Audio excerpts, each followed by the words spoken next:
The year was 1742. In Europe, it was the age of the Enlightenment.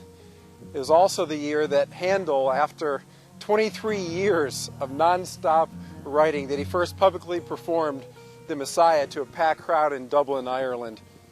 Around the world, it was a time of tremendous strife and hardship as the Tsar ordered Jews out of Russia. The slave trade was going on just full swing off the shores of Africa as well. A little closer to home, the 13 colonies were just continuing to grow, and it was a population of just 1.5 million people at that time. A short 34 years later, the Declaration of Independence would be signed, as it was also a time of political instability, as people were searching for a new future and a better life. It was also a time just after 1742, 5 years after that fact, that Benjamin Franklin began to do his experiments on electricity and worked towards that. And Thomas Jefferson, just 1 year after 1742, was born, third president of the United States. Something else that was interesting was that a year earlier in 1741, one of the greatest sermons ever preached on our shores, preached by Jonathan Edwards, Sinners in the Hands of an Angry God, was preached, and as a result, a revival began to spread among the colonies at that time. On a little lighter note, something else that happened in that particular year was, for those of you that like to play cards, the card game Bridge began to grow in popularity. But there was something else that happened in that year, 1742. That was the year that this tree was planted. Take a look at the size of this thing. It's absolutely enormous. This black cottonwood tree, it's almost 16 stories tall. And at the base of this trunk, it's over 26 feet around it in circumference. The thing is absolutely enormous.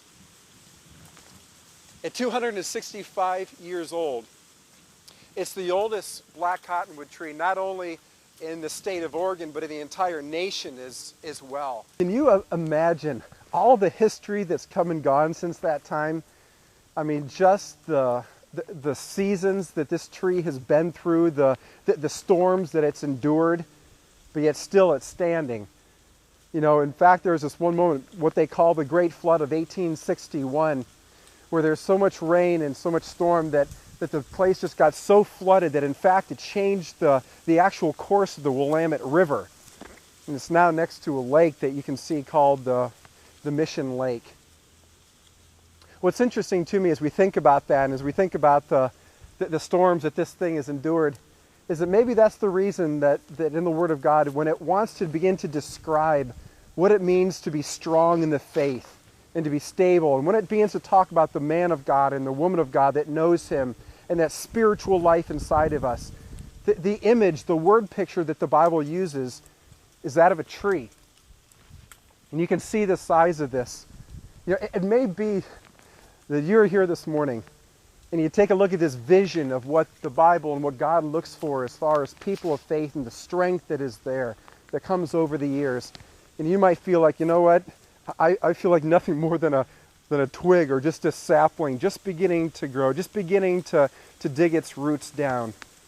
But the truth is that was once this tree, but you can see it now. I want to invite you to something very special. Tonight I'm going to be talking out of Psalm 1 about a new discipleship plan and process that our church is going to be undertaking beginning in March. And the discipleship plan is called Roots.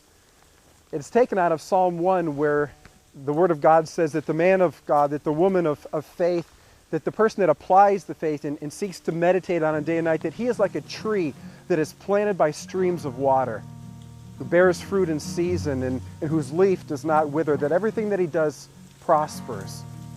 I'll give you more details tonight about this exciting discipleship plan. There isn't time for that now.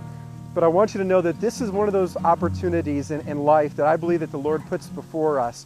An opportunity to grow in our faith, to become stronger in Him, so that we might become all that God would have us to be. Well, I just want to invite you to come back tonight. God bless.